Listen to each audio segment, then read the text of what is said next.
மாவட்டம் கோவில்பட்டி அருகே வள்ளிநாயக்கபுரம் கிராமத்தில் பொதுமக்கள் சமுதாய நலக்கூடம் கட்டித்தர வேண்டும் என கோரிக்கையை முன்னாள் அமைச்சர் கோவில்பட்டி சட்டமன்ற உறுப்பினர் கடம்பூர் ராஜுவிடம் வைத்தனர்.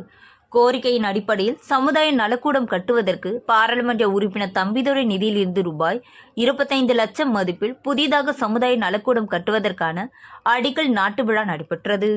விழாவில் கயத்தார் மேற்கு ஒன்றிய செயலாளர் தலைமையில் கழுகுமலை நகர செயலாளர், கழுகுமலை இளைஞர் அணி நகர செயலாளர் ஆகியோர் முன்னிலையில் தூத்துக்குடி அதிமுக வடக்கு மாவட்ட செயலாளரும் முன்னாள் அமைச்சரும் கோவில்பட்டி சட்டமன்ற உறுப்பினர் கடம்பூர் ராஜு கலந்து கொண்டு அடிக்கல் நாட்டி பணிகளை தொடங்கி வைத்து பொதுமக்களுக்கு இனிப்புகள் வழங்கினார்.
பேப்பர்ல பல்லதான்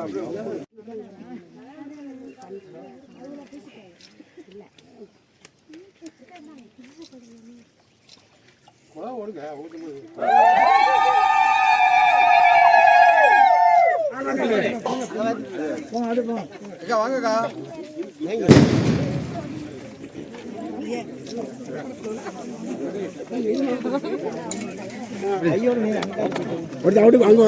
அங்க